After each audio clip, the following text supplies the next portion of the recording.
মায়াপুর নামে একটি গ্রাম ছিল। গ্রামে বসবাস করত রাজন নামে একজন গরিব কৃষক। রাহুল নামে তার একটি ছেলে ছিল, তার বউয়ের নাম রানী। এক ছেলেকে নিয়ে রাজন ও রানীর ছিল সুখের সংসার।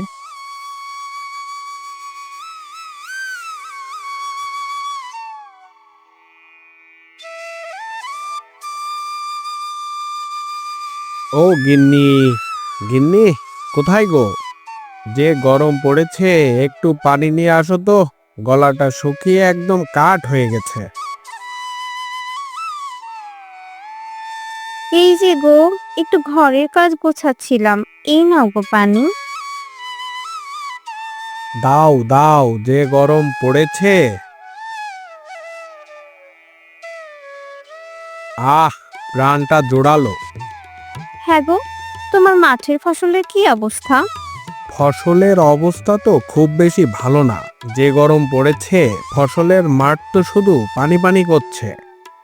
হ্যাঁ গো রাহুলের বাবা, তুমি একেবারেই চিন্তা করো না, দেখা যাক সৃষ্টিকর্তা এবছর কি করে।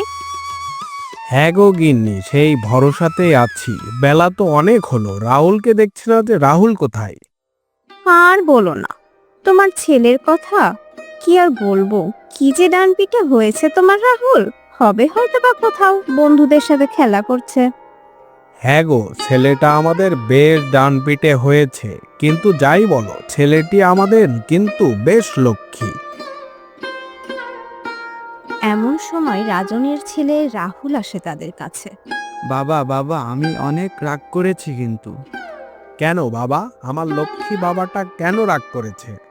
আমি কবে থেকে বলছি আমি পুঁটি মাছ দিয়ে টমেটোর তরকারি খাবো, কিন্তু আমার টমেটো দিয়ে পুঁটি মাছের তরকারি রান্নাই হচ্ছে না। ও আচ্ছা, এই ব্যাপার। তুমি কোনো চিন্তা করো না, পুঁটি মাছ দিয়ে টমেটো খেতে চেয়েছো, তোমাকে অবশ্যই খাওয়াবো। আচ্ছা বাবা, ঠিক আছে, আমি একটু হানিফদের বাড়ি খেলতে যাচ্ছি। আচ্ছা রাহুলের মা, আমি তাহলে একটু মাঠে গেলাম, গিয়ে দেখি মাঠের সবজিগুলোর কি অবস্থা। এই বলে রাজন মাঠের দিকে যেতে লাগলো। যেতে যেতে বলল, ছেলেটি পুঁটি মাছ দিয়ে টমেটো খেতে চেয়েছে। পুঁটি মাছের যে বেজায় দাম, আমি কি করে ছেলেটিকে পুঁটি মাছ খাওয়াবো কিছুই বুঝে পাচ্ছি না। এদিকে রানী রান্না করে রাহুলকে নিয়ে খেতে বসে। টমেটো আর পুঁটি মাছ ছাড়া আমি কিছুই খাবো না। তুমি রোজ রোজ শাক দিয়ে ভাত দাও আমার, আমি কিছুতেই শাক দিয়ে ভাত খাবো না। এই যে বাবা, আজকের মতো একটু শাক দিয়ে খেয়ে নে দেখি ভাতটা। না মা, আমি কিছুতেই শাক দিয়ে ভাত খাবো না। আমি টমেটো আর পুঁটি মাছ দিয়ে ভাত খাবো। বাবা বলেছে টমেটো আর পুঁটি মাছ নিয়ে আসবে।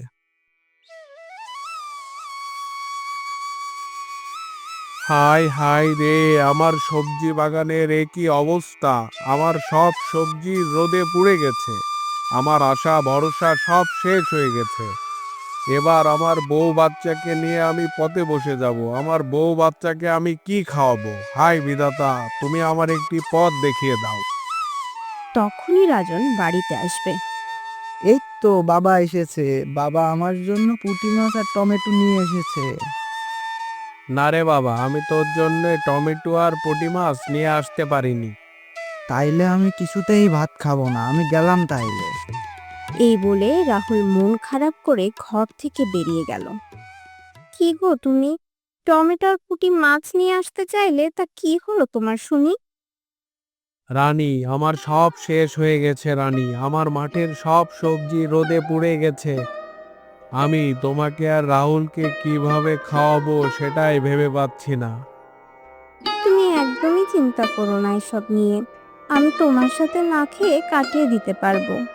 তুমি না হয় পারবে গিন্নি, কিন্তু আমাদের রাহুলের কি হবে?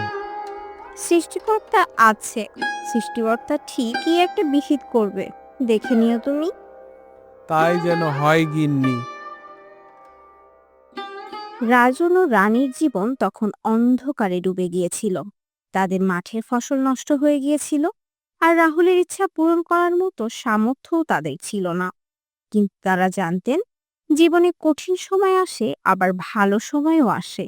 তারা বিশ্বাস করতেন, সৃষ্টিকর্তা তাদের সাহায্য করবেন।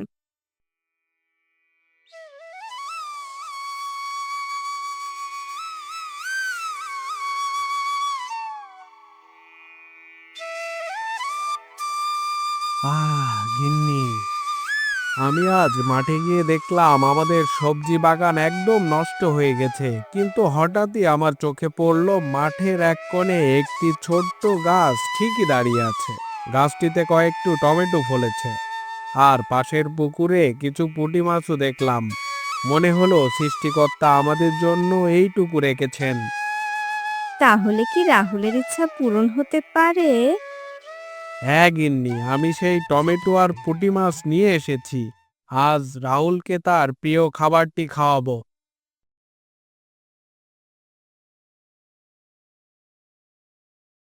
রাজন ও রানী রাহুলকে ডাকলেন।